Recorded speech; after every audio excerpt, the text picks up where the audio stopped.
it seems as if there has always been this inbuilt tension between science and religion.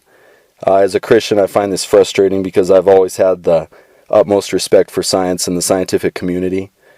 Remember, that's only in the last century, this tension between science and religion. That for most of human history, science has been considered a aspect of religion. I'll put it that way. They haven't been seen in conflict at all. That science is always considered to be a supporter of religion. Remember, St. Paul says explicitly in Romans that you can see the presence of God in the things He's made. That proves conclusively that God exists. So, in the very beginning of Christianity, observation of the natural world, which in essence what science is, was considered by Paul to be supportive of Christianity, theism in general. But only in the end of the 19th century did opinions change. Okay, well that is definitely an interesting perspective. Well, like I say, one of the reasons I love your book, The Physics of Christianity in particular, is because you seem to be calling a truce in this perceived war between science and religion, which, like you say, is probably a more recent development. Well, I'm not only interested in the truce. If the atheists want to start a war, I intend to win it as a Christian. We will prove that the atheist is wrong and that God exists and that God is triune. Okay, that's very interesting. Well, I think what your Omega Point Theory does is explains on so many levels how the promises of Christianity, immortality, heaven, etc., may be achievable through real-world scientific advancements, with the implication that the Bible may have actually been describing these advancements all along. Would you say that's a fair statement? Yes. Okay. Well, I guess that's kind of that was the first question, more of a comment, really. My second question would be, some of the criticism for the physics of Christianity has kind of baffled me. You have skeptics like Martin Gardner and Lawrence Krauss who have attacked you for asserting what is self-evidently true, that under the many worlds framework, the miracles described in the Bible must have actually physically taken place. And then meanwhile, more and more secular atheist icons have publicly embraced the many worlds interpretation, including Stephen Hawking, Richard Feynman, Max Tegmark, Neil deGrasse Tyson. Even Richard Dawkins has praised the many worlds interpretation and criticized the Copenhagen interpretation. So my question... I think that it's just a matter of time. The evidence in favor of many worlds is just so gigantically overwhelming that I think it's reached the stage that only an idiot, I'll emphasize that very negative, insulting word, an idiot would reject it. I mean, I asked Stephen Hawking 30 years ago what he thought of many worlds, and I think his answer is the best one I've ever heard. The many worlds interpretation, Steve told me, is trivially true. Well, and blatantly, obviously true, that to deny it, you're just crazy. And I read in that review that Martin Gardner did of the Physics of Christianity, or it was an article. It was an article, Martin. Physics of Christianity, Physics of Immortality. Well, actually, now that I think about it, I believe that it was an essay that Martin Gardner had written criticizing the many worlds interpretation, where he said that Stephen Hawking believed in many worlds interpretation, but it was a sort of a version of it where the parallel universes weren't actually physically true. And actually, that's not accurate, because I read it, because Stephen Hawking actually did an interview with the British television show Reality on the Rocks, and when the host of the show asked him, are these parallel universes you're describing as real as the one we're experiencing right now, Stephen Hawking said that yes, he affirmed that yes, they were actually physically real. So Stephen Hawking has the exact same interpretation of many worlds that you have and that David Deutsch has. Any reasonable physicist who's looked at the evidence has to be a many-worlder, like I say. Oh, okay. It's just a matter of time for finally every physicist recognizes it. The evidence in favor of it is just so overwhelming right now that you're just not a competent physicist if we reject it. I don't even want to consider the alternatives. I mean, it'd be crazy to have an alternative to many worlds. That the evidence. Now, what I've been doing, of course, is accumulating even more evidence in favor of it. It's easy to find because there's so much in favor of it. And what I've recently shown and published last year was a proof that the many worlds quantum mechanics is really a subset of many worlds classical mechanics, and the idea that everything is simultaneously a wave, the wave being parallel motion in the different worlds, and the particle goes back to, of all people, Isaac Newton. So you basically, to reject the many worlds, you basically have to reject the totality of all physics since Isaac Newton. As I say, if you reject many worlds, you're just crazy. Okay, and so that leads to my question regarding many worlds. Do these scientists that criticize you not understand this basic premise that many worlds demands that every physically possible scenario has to be played out, including... You have to be careful, because that's actually not what many worlds says. Okay. Many worlds says that all scenarios consistent with the wave function are actually there. Now, it might be that certain possibilities, which we can imagine, have zero support in the wave function of the universe. We cannot measure what's going on in those other worlds. We have to make measurements from our worlds. So we can't say in detail what is happening in those other worlds, and we'll never be able to tell from our observations what's going on in those other worlds. It might be that some possibilities simply can't happen. Okay. Only if you knew the wave function, which we cannot know, could you actually say that all possibilities, which we can imagine, actually occur somewhere out there. Okay, that's interesting because I actually emailed David Deutsch once, and because I was curious about what are the limitations of what he describes as every physically possible scenario. And I asked him, is there a universe where George W. Bush is married to Bill Clinton? And he responded that yes, there was. So simply don't know, and I don't think David knows either. Okay. That who knows whether that's a possibility or not? I don't know. It might be that has zero. The modulus of the wave function over that possibility is zero. In which case, there isn't such a world. Okay. And would this would be somehow regulated by the Born probability rate, or see, this is where I'm out of my depth. I don't. The Born. One of the problems I have, and many worlders in general has, is we have to undo a huge amount of errors that have occurred in the past in terms of language. And I think Max Born made a huge negative contribution to understanding physics when he proposed the Born interpretation. The bottom line is this. The wave function is not the probability amplitude. It has nothing to do with frequencies. It has nothing to do with probabilities. What it is a measure of the density of universes in the multiverse. Okay. That's what it really is. Now, the question what you're really asking is that, let's go back to your example, is there a world out there in which Bill Clinton is married to George Bush? And the question then, in terms of the real interpretation of the wave function, which is a measure of density of universes, says that the density of universes in which that occurs, Bill Clinton married to George Bush, is zero.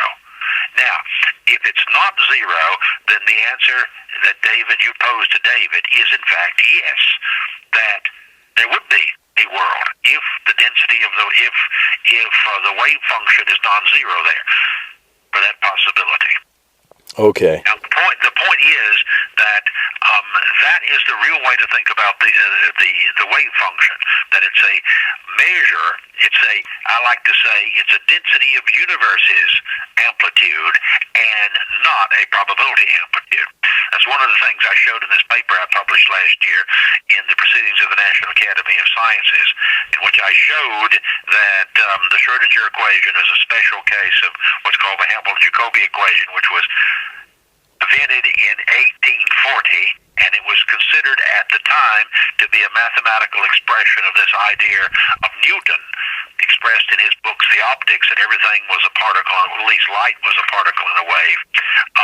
That, as I say, that all of quantum mechanics is already there in classical mechanics. It's just physicists have not been willing to accept the full implications of their equations, which has always asserted that these other universes exist. Okay, fair enough. So then I will move on to question 3 here. And correct me if I'm wrong, but I believe the idea of the omega point theory first came to you after reading a paper by Freeman Dyson, where he speculated about the possibility of life continuing indefinitely in an open universe. And I believe this motivated you to think of a way in which life could continue indefinitely in a closed or contracting universe, which was the favored cosmological model at the time.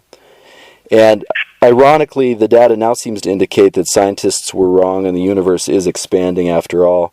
And this mysterious... Well, the universe is always, the universe over its entire subsequent history has been expanding. Right. The question is the universe accelerating?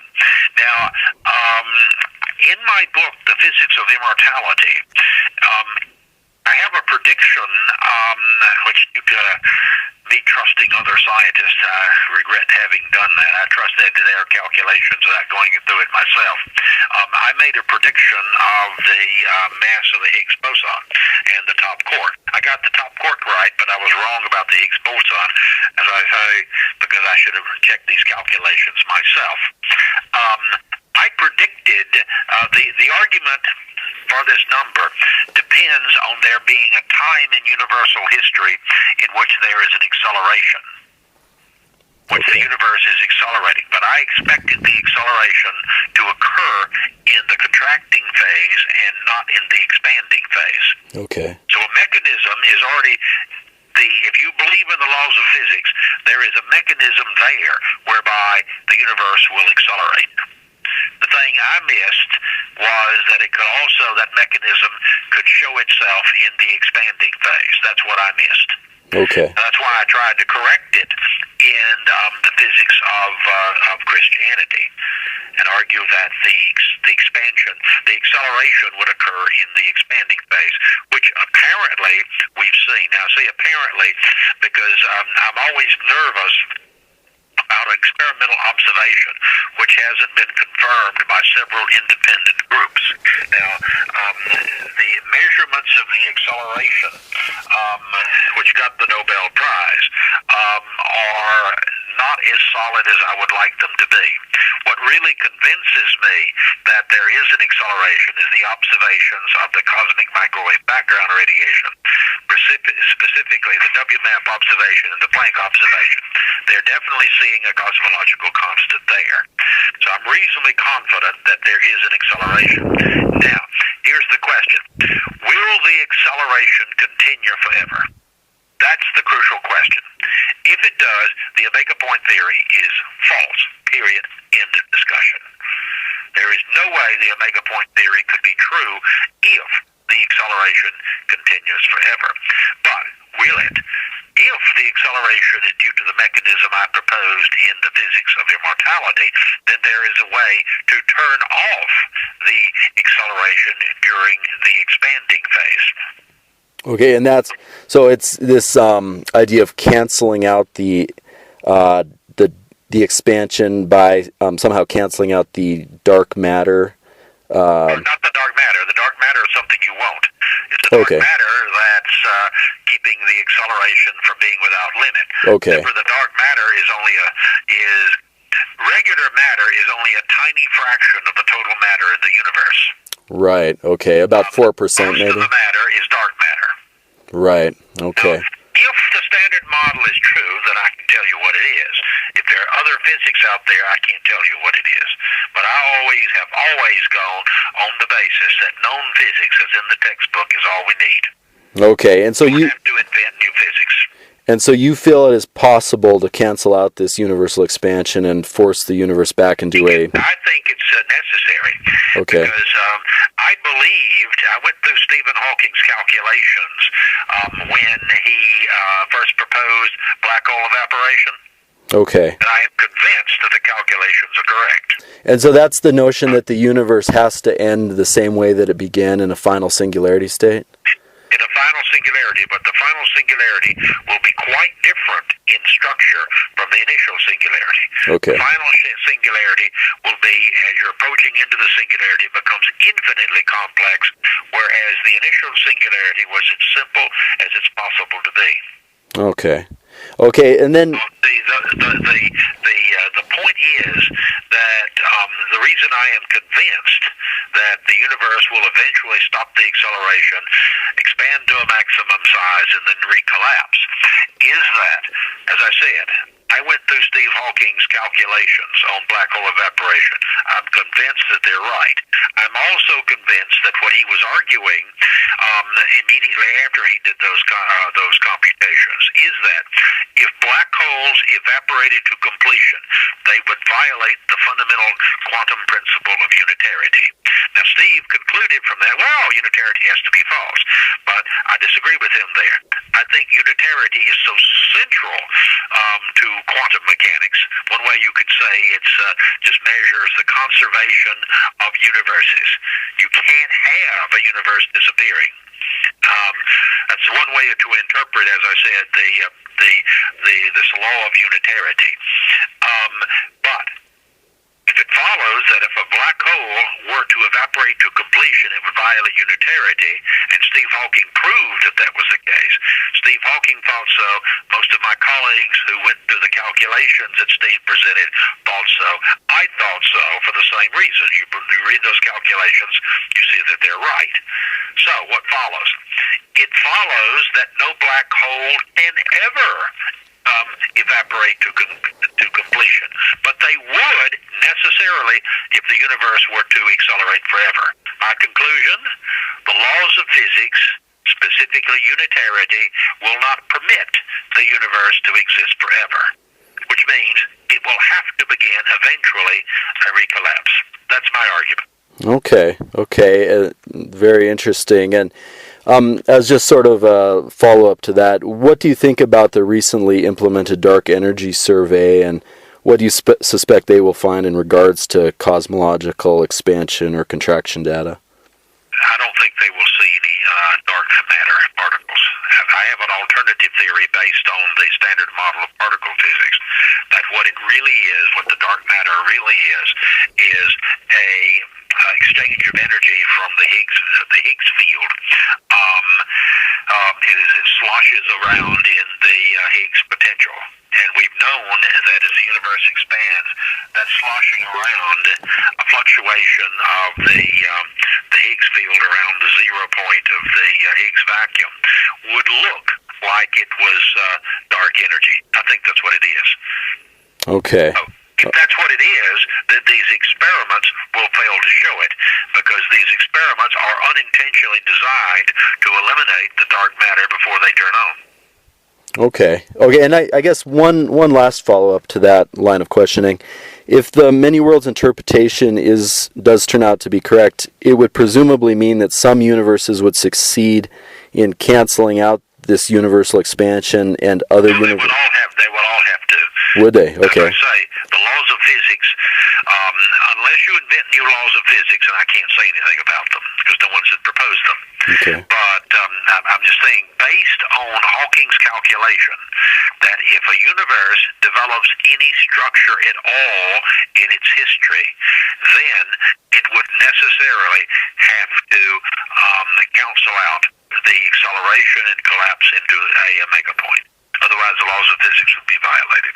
Okay, so in every single universe, this would be the case. That's interesting. Yes. Okay, I guess this next question, I had talked to, like I said, I emailed David Deutsch once, and I'd asked him, you believe, or at least you've praised Frank Tipler's book, the Physics of Immortality, that he kind of praised the concept of the omega point theory in the last chapter of his book, The Fabric of Reality.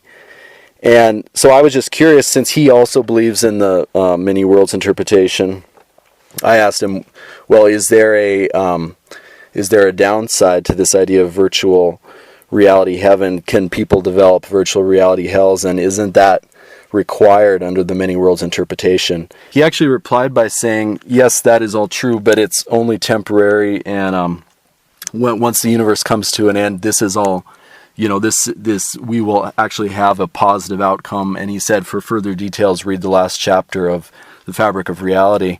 Maybe you don't believe that, since you have a much more limited view of what is out there in the multiverse. It seems like David Deutsch believes that every physically possible history is destined to happen. Well, I don't think, if you ask him, is it possible for a universe to exist out there if the universal wave function is zero, at that possibility? He, of course, would have to say no. Right. Because that's just the mathematics. Okay. The thing is that you'll have to ask him this question, because he might not even thought about it. Okay. I have thought about these things, and David's focus is elsewhere, whereas my focus is on these more general theological questions, which David prefers not to get into. Right. So for this reason, I ask questions that he doesn't think about. But once you point out the obvious to him, he's, of course, a very brilliant man.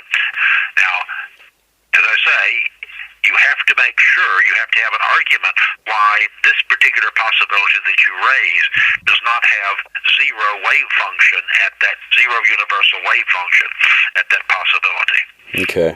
I don't, as I said, in your particular example, I don't think he knows one way or the other whether there would be a universe out there in which Bill Clinton would marry George Bush. But one thing, remember, what is meant by a Bill Clinton, or for that matter, you and me, is not only a particular genetic constitution, but also an entire series of memories. That's what we are. Right. Both our experiences in the real world, which go to make up our memories, and also our genetics. But in a society in which you could have a Bill Clinton with his memories, of the current Bill Clinton, and a George Bush with his current memories, I would argue that such a universe would not allow same-sex marriage. And Right. so the Bill Clintons and the George Bushes in these universes would never get married. Right. Right. I mean, that's why I picked that example, is because it was just such an absurd notion. But I think David is wrong on that. I think it's highly more likely. I can't prove that it doesn't happen.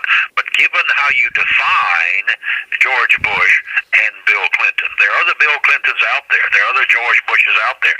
No question as to that. However you want to define them, in particular, ones which are identical to the ones which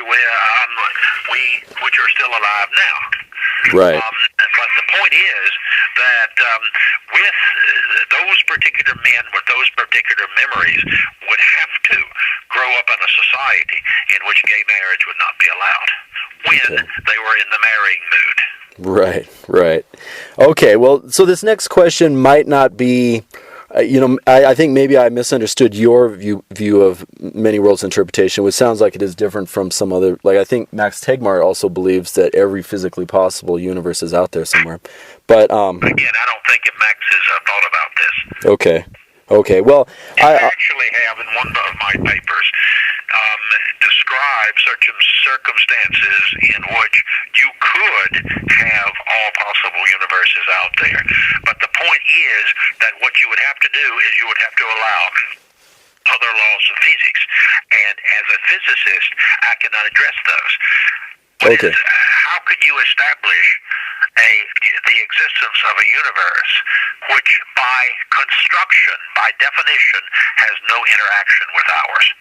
As a physicist, you could not possibly say that such a universe exists. Okay. Now, theologically, you can, because one of the points I've been making is this idea of all universes actually existing, that could exist, actually exist out there.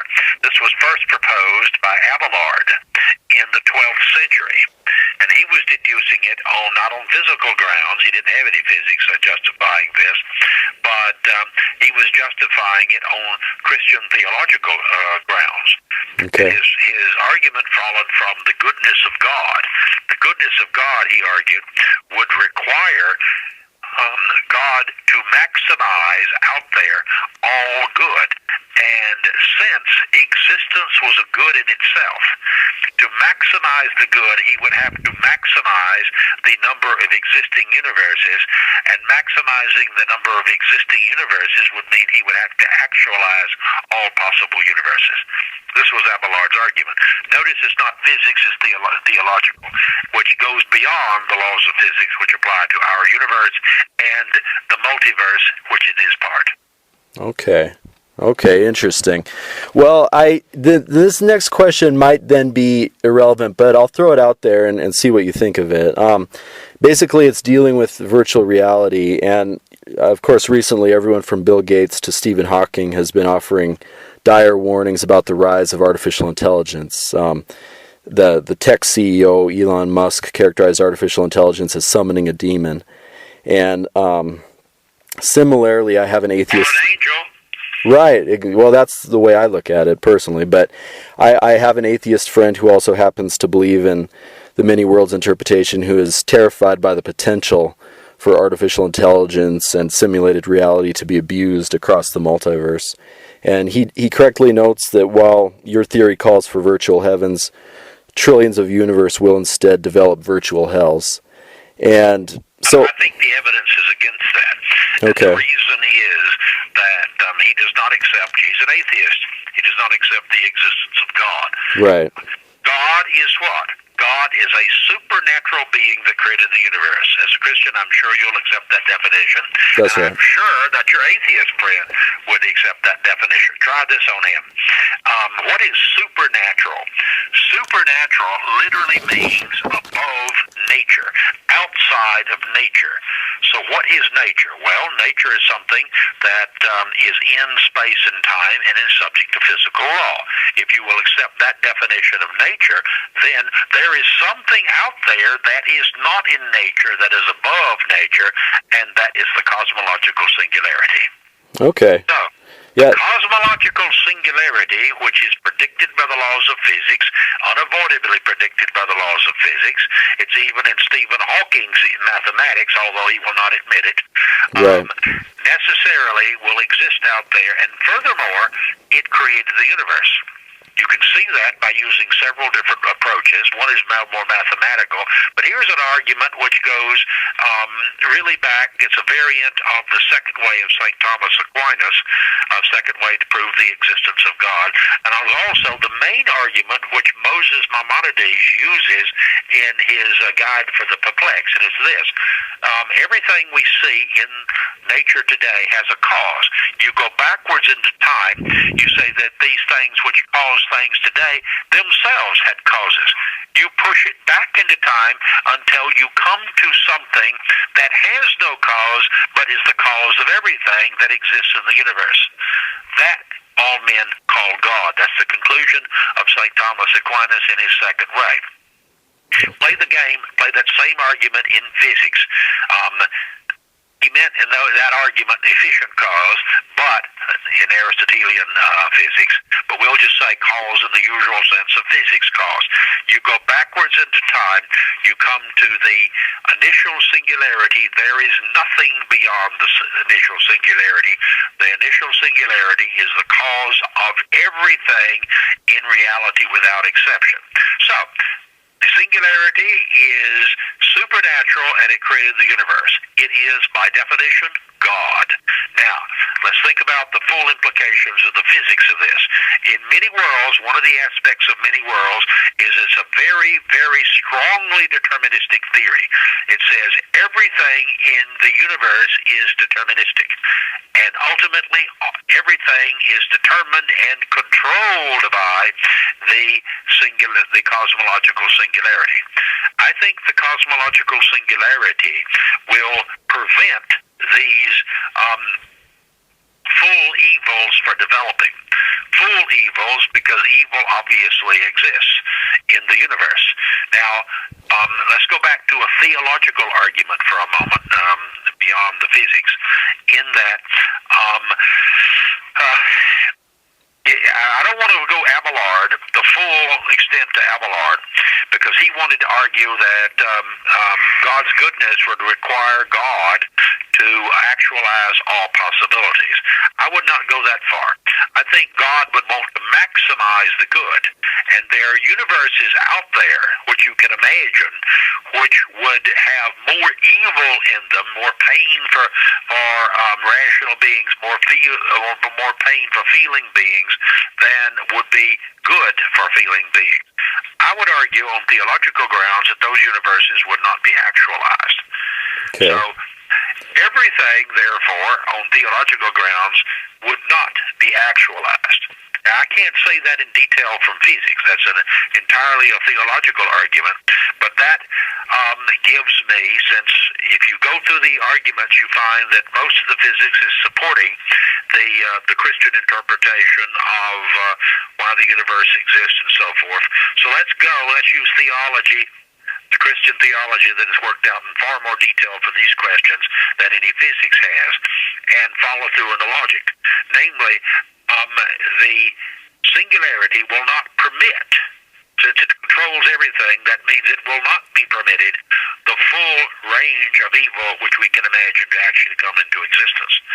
Now, in universes, we know in our universe a lot of evil has been permitted. The mass murders of Stalin, the mass murders of Hitler, to just cite two examples. And of course, large numbers of people dying of disease. What's the point of that? Well, on the average, the person who dies in this still on net has experienced good in his life. We can conclude that from the fact that they don't commit suicide. Most people don't. So, right. For most people, life on net is good, and on net, people expect more good than bad to occur for them in the future. I say that, once again, the evidence is very clear. They don't commit suicide. Most people do not. That means they are rational in not committing suicide, because they know bad things will happen to them. That happened to them in the past. But on net, good things outweigh the bad things. So, okay. In this universe, bad things though they occur, on net more good things occur than bad things. So total hell, which would be possible in our imagination, I claim, are unlikely. I can't rule them out totally, but I think very unlikely to occur in practice. Now, the other argument for AIs is that if eventually this technology is not developed, then we're going to die. It's that simple. The sun will eventually leave the main sequence and destroy this planet, and if we do not have the technology to leave this planet before then, we're doomed. Eventually, AIs are going to be essential for the expansion throughout the universe, and in the omega point theory, remember we're collapsing down into a final singularity, then AIs are the only creatures that can survive in that environment. Right. Can survive only in virtual reality, which these AIs create. So, if the AIs are never created, we are going to die, never to rise again. So, I conclude from that however great a danger the AIs pose for us, the risk of not creating them is much, much greater. Right. We have a chance to live if we create them. If we don't create them ever, we're going to die, period, end of discussion. And it's really interesting to me how similar the scientific conception of artificial intelligence, it's interesting how similar that is to the Judeo-Christian concept of soul. I've always thought that was fascinating. But as far as my friend is concerned, I kind of argued the same point. I also argued that, with his idea of the many worlds interpretation, my argument was that even without virtual reality, there is, unthinkable amounts of pain going on in the multiverse. We know that quantum immortality is something that's implicit within the many worlds interpretation, at least according to people like Everett and Max Tegmark. And we know that some of these immortal versions of us have been corralled into some of these low-density universes or absurd universes where we will experience suffering for long durations of time. But for me, technology and artificial intelligence is not the problem, because if anything, it is the technology that will ultimately free us from this, cycle of death and suffering, at least. And that's kind of my opinion, at least. What would you say to people like Bill Gates and Elon Musk who believe that simulated consciousness or artificial intelligence may pose an existential threat to mankind? Well, Jim, I want to answer that question. If they don't come into existence, mankind's going to be wiped out, period. Totally exterminated along with the entire biosphere. Right. Either they come into existence, you might be able to put off our extinction for millions of years, but it's still going to be inevitable. 50 years, a million years, ultimately, what's the difference? I like to quote at this point a tale which Mark Twain told. He said he was at a cocktail party and talking to a woman, and he said, "Would you sleep with me for $10 million?" And she thought of for a moment and said, "Yes." And then he said, "Would you sleep with me for 50 cents?" And she said, "Of course not. What do you think I am?" And he replied, "We've already established that. We're just hearing over the price." That's pretty good. It's certainly it's directly relevant to this question of artificial intelligence.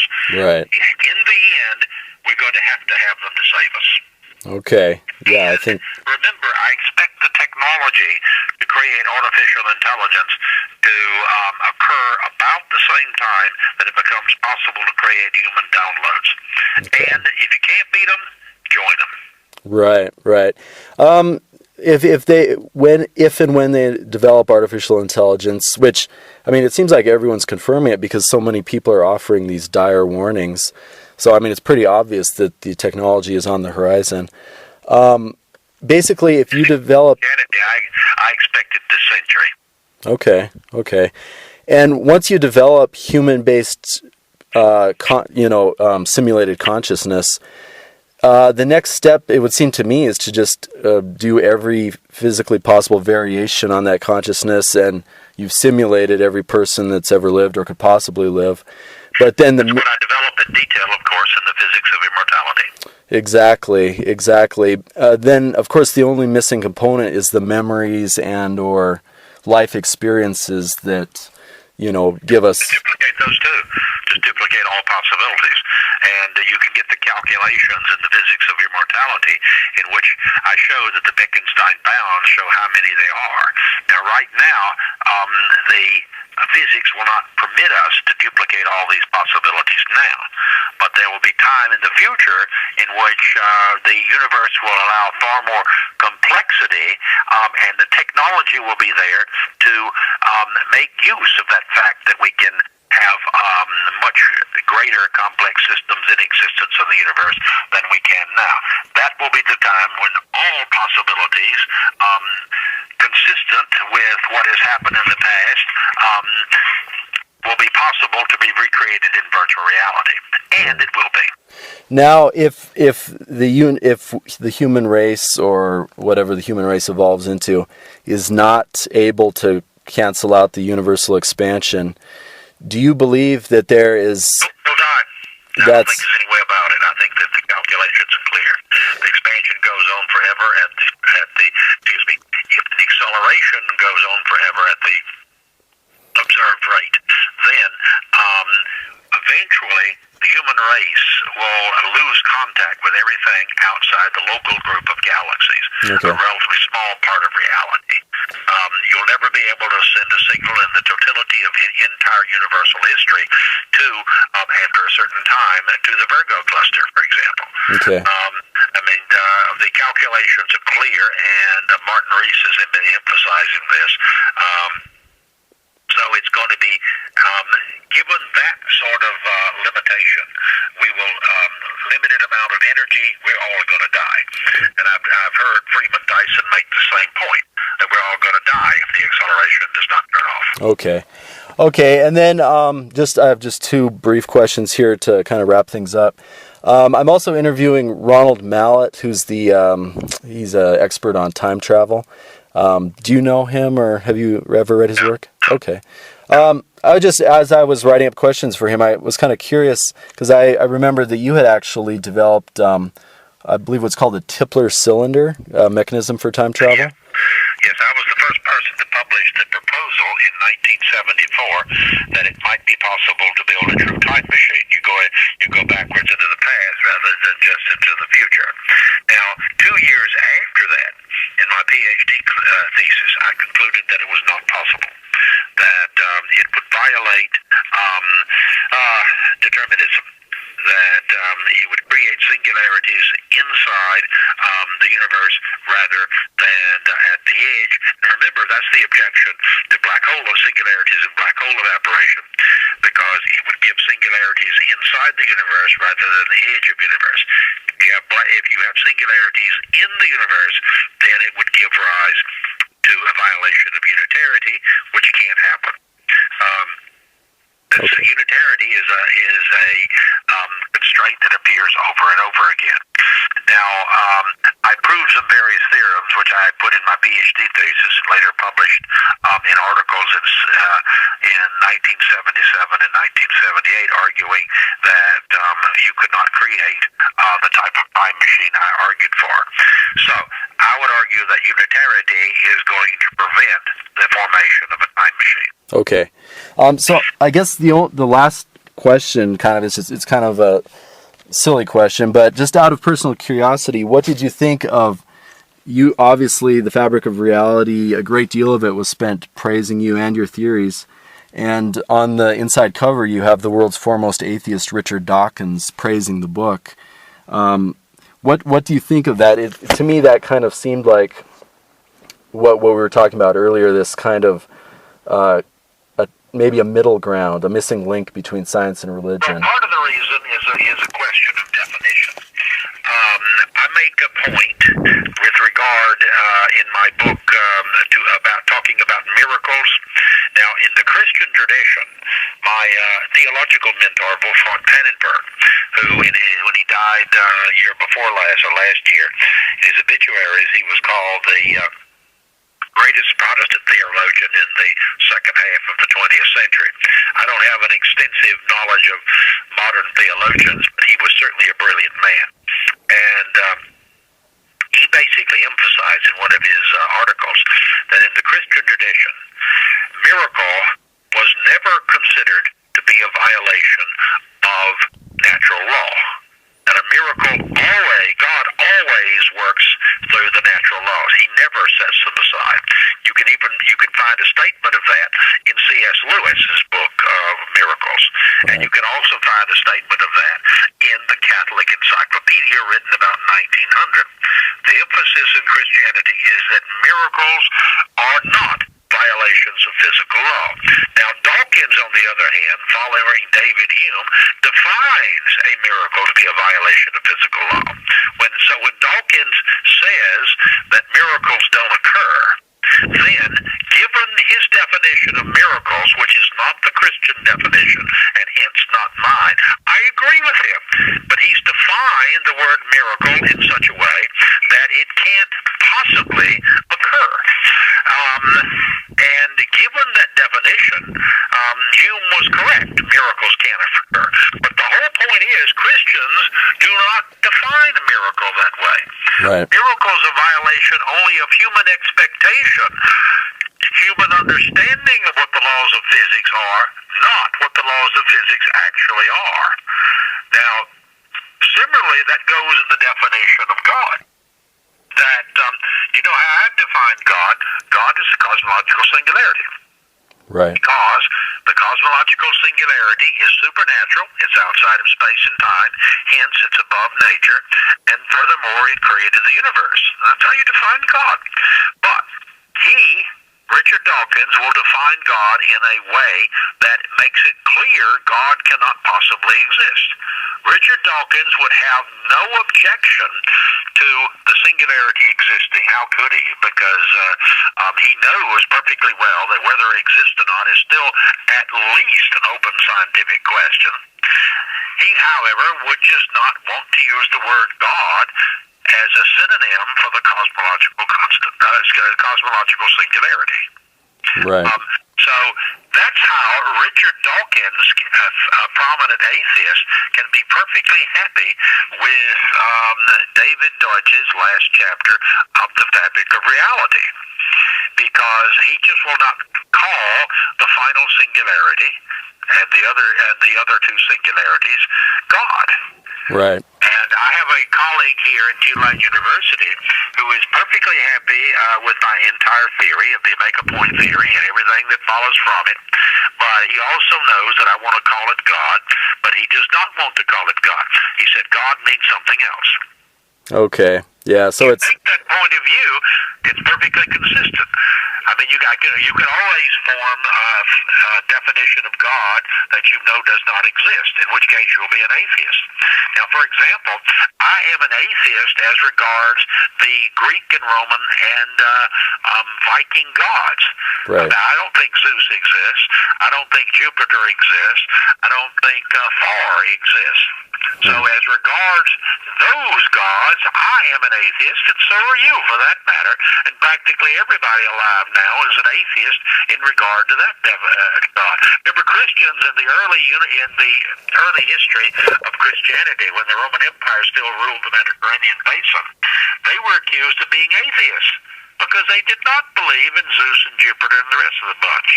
Right. Nevertheless, they believed in a God, a single God that created the universe and is the cause of everything that exists, seen and unseen. So in one sense, they were atheists. In another sense, they were true theists. And of course, we are their descendants. You and I are theists. But in a sense, so is Richard Dawkins. He's just caught up in a definition which hinders him from seeing reality as it really is. God exists, and he is the cosmological singularity.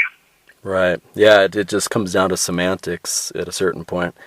Well, okay, that's all the questions, Dr. Tipler. I threw them together fairly quickly, so I apologize for some awkward phrasing here and there. Doesn't matter.